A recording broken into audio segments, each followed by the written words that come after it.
Blanket Marketing presents Broughton on Business. This is Money 2.0. Welcome back to Broughton on Business. I am really excited. We have here in the studio Christine Calvin, who's editor of Comstock's magazine. How are you, Christine? I'm well, and thanks for having me. Thank you for joining us. So you know what? We're just going to jump right in because that's what we do here. So Comstock's magazine, leading business publication out there in the region. And so I want to know, what makes Comstock magazine different than the other magazines out there? Why do people choose this publication? Sure. Well, if you look at the products that we have available for consumer reading in Sacramento and what we have available nationally, you'll see that Comstocks delivers something that regionally the Business Journal and Sacktown aren't providing. Sacktown is a tremendous publication for knowing what's going on socially around town, great lifestyle stories, and at the same time, the Business Journal is, of course, doing an excellent job with its day-to-day reporting. But what Comstocks is striving to do is provide readers a deeper insight as to what's going on within the business community, putting together those day-to-day reports that are coming out of the B in the Business Journal and packaging them up into something that you can use to better your business and advance your career. And nationally, you're not going to find that because we do it on a regional level. So what you're going to get from Inc. magazine or Entrepreneur magazine is also going to be tremendously helpful, but it's not going to tell you how to put those steps into action here in Sacramento. So the magazine obviously has been around for over 20 years here in this region. And obviously there's been a lot of changes over the last 20 years, especially with the introduction of social media and digital. How has that affected or impacted Comstock magazine? There's been a lot of changes, and I think that anyone who's been in the region and following Comstocks for the last 2 decades has seen them. When Winnie Comstock launched the magazine 25 years ago, the C-level executive in Sacramento was largely a 60-plus white male, and that's really not what we're seeing in the executive positions now in Sacramento. We're seeing much more diversity, young, fresh ideas coming from emerging leaders like yourself. And Comstocks is really striving to engage that readership. We're taking strides to improve our website, improve our social media presence. We're looking forward to launching a digital magazine later this year and changing the way that the magazine itself looks and feels to the consumer so that it's more inspiring. It's easier to come home, crack down on the couch, and open it up. I think that in the past it seemed maybe a little bit stuffier, and we want to really loosen up those pages so they're more engaging to a younger, more sophisticated audience. By the way, I just want to add, the front cover of Comstocks is amazing for the March edition. Love it, love it. Somebody particularly handsome is on the cover. You listeners out there. So, we're talking about all these, changes, especially, in light of digital. So Comstock magazine are active on Twitter, and they have, a ton of photos, different things going on. What do you believe has been your strategy so far to be clear and consistent with your subscribers? Well, one thing that we struggled with and that we had to identify before we could really understand what our strategy was going to be was this idea that the voice of Comstocks for the past 25 years has been, like I said, a little bit, I'll call it more mature. And now we're trying to engage a livelier, more fun audience. And that takes its toll, has its challenges when you're trying to create a unified voice over multiple media platforms. So we're dealing with the print, we're dealing with Twitter, we're dealing with Facebook, we had an iPad iteration at one point, and we had different staff members of different generations working on each of those platforms. So when you have, someone from the boomer generation, someone from Gen X, someone from the millennials, all working on different parts of the product, that voice can change. And we've had to work really hard to identify what we want the Comstock's voice to be moving forward so we can streamline that over multiple platforms. Excellent. So, Christine, we're going to take a quick break. and then we're going to come back and just learn more about you and how you became editor of Comstock magazine.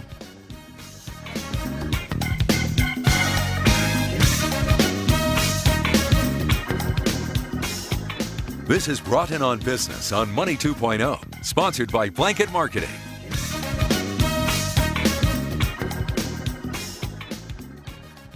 It's all the rage. Everyone's doing it. Social media. You want to make it in today's market? You got to have a social media strategy.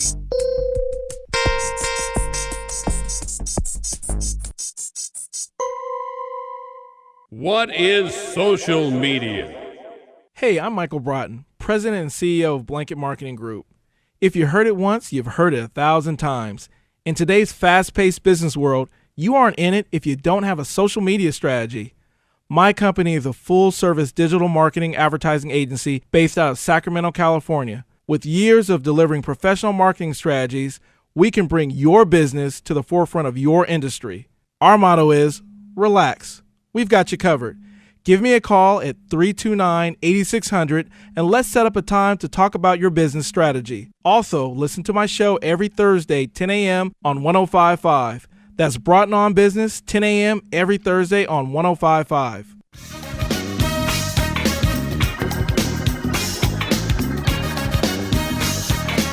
This is Money 2.0 on Money 105.5. Back to digital marketing specialist, Michael Broughton. Welcome back to Broughton on Business. We have here in the studio Christine Calvin, editor of Comstock magazine, and we've been talking about the magazine and how the magazine has been one of the leading magazines here in the region and the changes over the last 20 years. And so we did that, but now we're going to dive a little deeper and talk about Christine Calvin. How did you become an editor anyway? Quite by accident. A whole series of failures got me to where I am today. Awesome. I am a journalism, or was a journalism student, and wanted to grow up and be a foreign correspondent, a Christian Amanpour or an Anderson Cooper.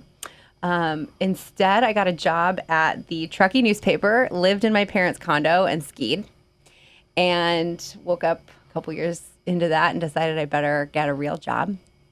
So I came down the hill and started reporting in the Capitol on workers' comp, which is messy and delicious and fun. And from there, really started to learn about politics and policy and what was going on with healthcare and insurance, and started freelancing for Comstocks and put one foot in front of the other and managed to get myself a staff position. I was a writer for a long time and never planned on being an editor.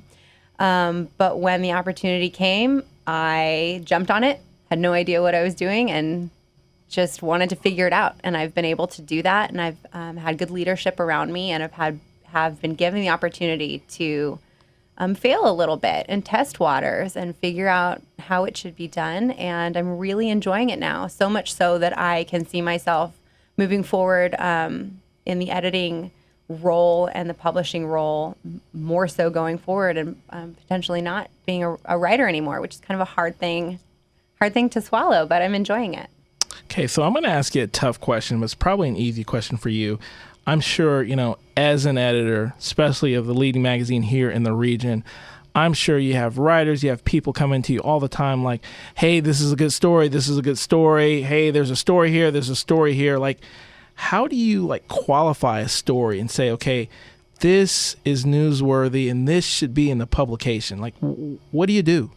Well, there's a difference between an idea and a topic and a story. A story has characters. It has development. Those characters struggle. They overcome.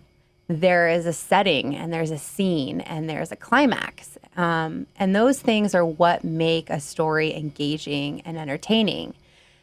The wonderful thing about the story of the Kings is the triumph, right? It's not just about a basketball team that was going to move away.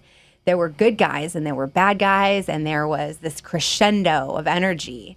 And that's what makes a story come to life for a reader. So when we're looking at our editorial lineup, we do want to be cognizant of what's going on in the news arena, what's modern and timely and valuable to the consumer.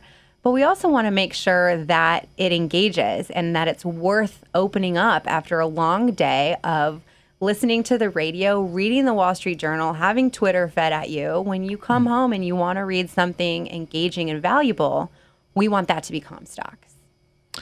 So, Christine, I'm going to take a step back because you mentioned how you kind of stumbled upon the opportunity in terms of this whole writing thing and becoming an editor and all that. And so why a business magazine? Because you could have done entertainment, you could have done all sorts of things. And I know you said you kind of studied up on politics and all that kind of stuff, but what really geared you to that direction and say, you know what, I'm going hardcore business, politics, that's what we're going to do? What made you decide to do that? Well, it's funny, actually, because I am in no way a business savvy person by nature. I got a C in economics in college. I'm a writer. And what I'm interested in is communities. I'm interested in culture. I thought I wanted to go into post-conflict resolution. What do communities look like after war has torn them apart? How do you rebuild after a tsunami or a famine? And that's not the way that life took me. And as I started to report about business, I realized that communities come together through competition, through companies, through ventures, through business. And little people doing small things in their community are what create that big impact. So I don't have to go to Rwanda and cover the aftermath of a genocide to see how a community is rebuilt. I can look at Comstock's, or I can look at Sacramento after decades of kind of just floating along and not quite making the most of itself, and helping businesses put their feet on the ground and be successful and hire more people and find more customers. And as that happens, communities grow. And that's how I've really found a niche for myself in business. For me, it's about community development. So what would you say, I mean, are there any unique perks to being the editor of Comstock magazine? Well, I get to hang out with you right now, so that's cool. Awesome. And so, looking at that, being this editor, do you feel like, you're just always in the know? And being in the know, how do you got to keep that information until the magazine hits. Is that tough? It is and it isn't. I mean, I'm in the know, but I think that the thing that I like more than being in the know is just the people I get to be around, and the fact that I get to have a voice for the region.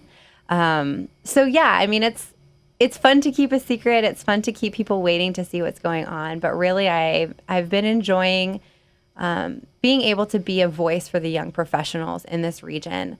I know that the Next Economy Initiative has been focused so strongly on retaining young professionals after they graduate from our regional universities. And I think that Comstocks can be a voice to reach those young business people and give them a way to connect here and stay here and grow here. So for me, that's where the enjoyment really comes from. So you kind of alluded to it before. What is the image that Comstock Magazine is trying to represent on a daily basis? We want to be a product that you need in order to advance your company or your brand in the Sacramento region. If you are an entrepreneur, if you have an upstart, if you are trying to climb the corporate ladder, wherever you're at, Comstocks wants to be the product that helps you move on your journey. So Comstock Magazine is published on a monthly basis. What is the benefit of doing a monthly magazine versus doing something that's a bi-weekly publication or a bi-monthly publication? Like, what's the benefit? We have time for analysis. Our writers typically have 6 to 8 weeks to research a story, whereas daily reporters are on a daily deadline. And maybe you have a staggered deadline where maybe you have 48 hours or 72 hours to work on a news story. But we really enjoy being able to craft characters and stories over time. And being a monthly publication allows us to do that. It's also enough time to keep us relevant. I think it's a struggle to cover news and business if you were going to be a bi-monthly publication. So this is a good fit for our product. So let's say you have a business story that you just put out, and once released, there has been some sort of drastic change. How do you like alert the subscribers? I mean, do you wait to next month to follow up? Do you send an email? Like, what do you guys do? Is there some strategy in place for that? Well, it depends. I mean, because like I said, we don't cover a lot of breaking news. We don't typically have to turn around and reiterate what's going on. But if something like that were to occur, we have a great newsletter. We have a lot of subscribers who enjoy receiving updates from the publication. So that's the best way that we can get out to them. And of course, Facebook and Twitter, we love to engage with our readers and let them know not only what's coming out in the next issue, but any updates that we have and what's going on behind the scenes as we produce this magazine. Awesome. So on the leading article on your website, Figure of Speech, it talks about how men and women are liked when they are promoted in the office, but women often become more authoritative and are less well liked as a result. Can you tell me a little bit about that? Like, what have you noticed in the differences and the stereotypes in the language that's involving that? This was such an interesting article. Carol Goman was the woman who wrote that for us. She's a body language expert, and she has identified some interesting patterns that occur when women and men exhibit the same kind of body language. She has said, for example, if a man is shouting or if he is very assertive and speaks loudly, people typically respond to him as a dominant alpha male. Oh, he's my boss. I'll follow him. He's a leader. If a woman were to come into your office and do those same things, she would just be a screaming whiner, right? She would maybe she would be bossy, or maybe you would have something worse to say about her. And I think that for the young women out there who are aspiring to step into the C-suite, it's very important to be educated on what your body language, your voice intonations, your dress, what all of those things portray. And I think it's important to read about those things, to talk about those things, because they're not going away. I don't think it's something that you're trying to beat or you're trying to eliminate. I think it's something that you're trying to use to your advantage if you can. So the follow-up question is, as a Comstock editor, as the editor of Comstocks and being, a female, what do you do to combat that stigma? Thankfully, excuse me, I haven't had to do that too much. The Comstock staff is young. We're a bunch of millennials, and we enjoy each other, and we kind of run under the same rules. But it was very interesting working in the Capitol as a young female in my early 20s, very insecure, not knowing the rules or the ropes, and quite frequently dealing with, older men in suits who seemed very important. And I think that the way that I combat it is to assert myself. And it's not a fake it till you make it mentality. It's, I have an intuition. I'm bright and I got this far. So I'm worth being here. And I don't need to shy away from that. I just need to keep putting one foot in front of the other and educating myself and moving forward. And I'm going to make mistakes and I'm going to be scolded, and that's okay. Awesome. And so as a writer, like, what inspires you? What inspires me? Good storytelling inspires me. I get inspired a lot by travel. I do travel a lot, and I want to see other people. I'm inspired by other people's stories and how they overcome, how they achieve, and how they innovate. Obviously, we do things so much different here in the West than maybe happens in a third world country or somewhere, with someone who doesn't have the type of resources that we have. So to be inspired by a thought process that I never would have had sitting behind my desk is really where I draw my own ideas for what I think about the world and where I want to go. And of course, always inspired by good food and wine. Awesome. So in wrapping up, what would you say if you had to give someone advice, a writer, a new editor? What would be a takeaway that they can take away from this? Build a community. I think it's exceptionally difficult to be successful on your own. And I've never viewed asking for help as a weakness. I think that you should ask for help every step of the way because there's always somebody out there who's smarter than you and is willing to help you.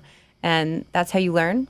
I pray for wisdom and hope that the Lord will grant me that. There you go. And I get a mentor, get a team, grab whoever you can, do it together.